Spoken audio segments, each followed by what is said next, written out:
потписи од избирачи ќе бидат потребни за да можат независните кандидати за советници и градоначалници да учествуваат на предстојните локални избори. Ова го предвидува новиот правилник за регулирање на постапка за собирање потписи за поддршка на кандидатски листи поднесени од група избирачи, кои Државната изборна комисија го изгласа синоќа. Предходниот правилник, што беше укинат од Уставниот суд, предвидуваше потписи од 1% од запишаните гласачи во конкретната општина. А откако викендов не беа изгласани измените на изборниот законник на итната седница на собранието за прецизирање на оваа одредба, ДИК одлучи со новиот правилник да ги разреши дилемите како ќе се кандидираат независните.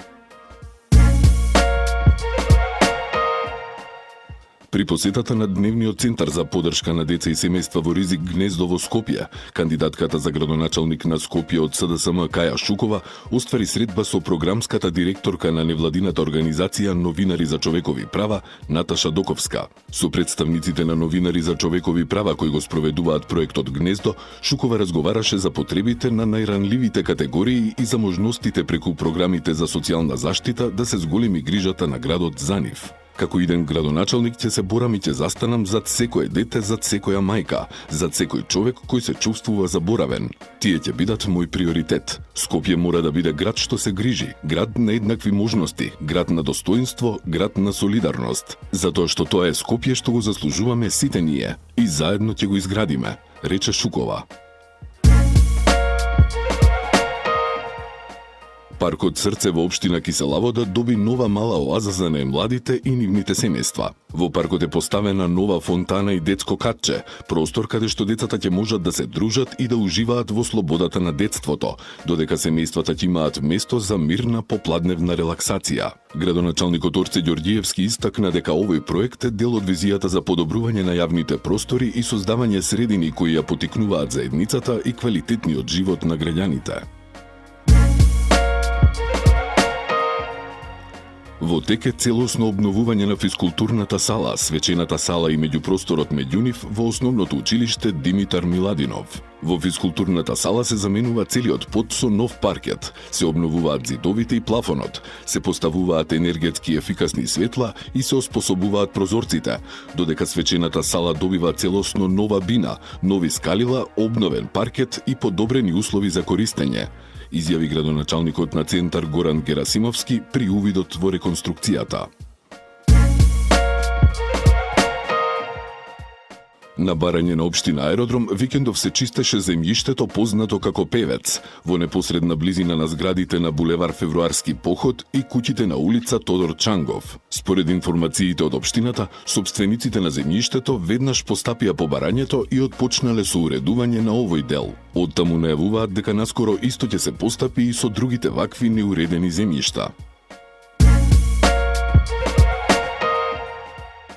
Со посета на пазарите во Ченто и Автокоманда, кандидатот за градоначалник на ВМРО ДПМН за Газибаба Боман Стевковски го започна караванот на идеи. Тој во своите објави на социјалните мрежи напиша дека е задоволен од тоа што го слушнал од граѓаните и дека многу од предлозите ќе бидат дел од проектите што ќе ги реализира во неговиот нов мандат. Вчера Стевковски се сретна со жителите на Стајковци. Општинските служби на Центар информираа дека викендов целосно ја исчистиле мини дивата депонија во Крњево, веднаш откако добиле реакции од граѓани. Продолжуваме систематски и навремено да реагираме на секој проблем со јавната чистота. Наш приоритет е одржувањето на хигиената и создавање услови за чиста и безбедна животна средина за сите жители, соопштија од Центар.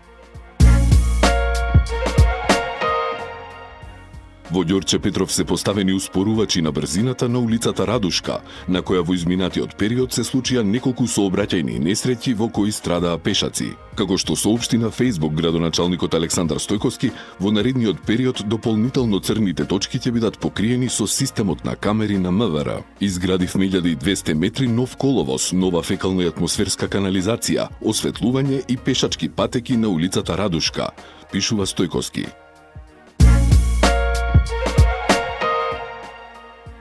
Со новата бушотина за водоснабдување, Петровец објави дека е решен проблемот со водата во општината. Обезбедивме сосема доволна количина на вода за сите населени места, односно 5 литри во секунда, и од вечерва е стартуван новиот систем за водоснабдување, напиша на социјалните мрежи градоначалникот Борче Митевски.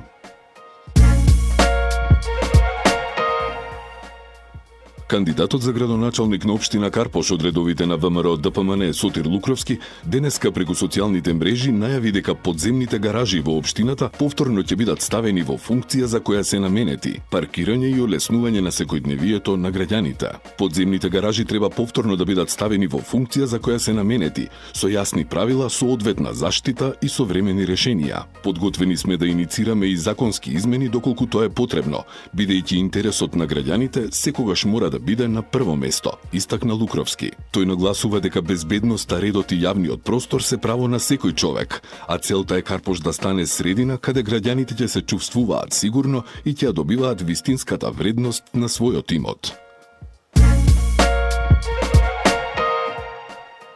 Тука сме за да ги посетиме пазарџиите од дел од општината, луѓе кои секојдневно се меѓу граѓаните и најдобро ги знаат нивните реални потреби, изјави кандидатот на СДСМ за градоначалник на Газибаба Владко Митовски. Тој додаде дека најдобрите решенија секогаш доаѓаат од оние што постојано се соочуваат со секојдневните предизвици и најдобро ги познаваат реалните проблеми на луѓето. Нашата задача е тие идеи да ги преточиме во програма и да обезбедиме нивна реализација во 4-годишниот градоначалнички мандат, за општината да биде поубаво, посигурно и подобро место за живот за сите нас, објасни Митовски.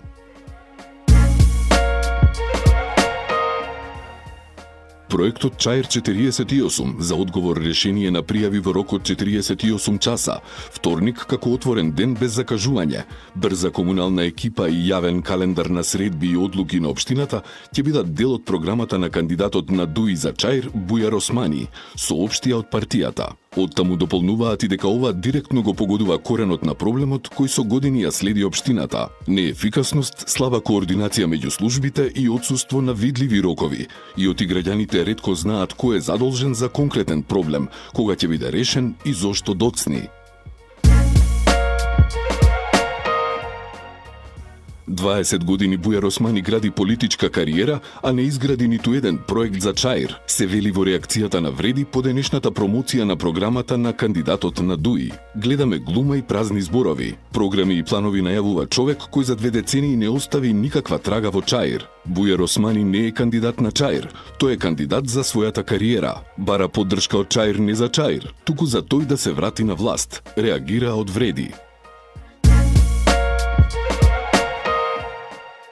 Штрајкот на вработените во пералната на клиничкиот центар Мајка Тереза е аларм за целосен распад на јавното здравство, стои во соопштението на Левица. Тие напишаа дека болниците се во хаос, операциите доцнат, недостасува чиста облека, а пациентите се под ризик на зараза, а министерот Азир Алију останува целосно пасивен и без конкретни одговори. Клучното прашање кое останува неодговорено е кој и како управува со пералната на клиничкиот центар. Дали тоа е приватната фирма Скопстер, позната по енормно високите цени и протуркана од поранешниот министер Арбен Таравари и покрај отпорот на клиниките, или пак тоа е во надлежноста на службата за општи и заеднички работи СОЗР, праша од Левица. Теренски работни активности за одржување на водоводната и канализационата мрежа на јавното претпријатие Водовод и канализација продолжија и викендов. Додека траат активностите за зголемување на квалитетот на услугите, од Скопското јавно претпријатие продолжуваат и со ловење на корисници кои водата ја трошат нерационално.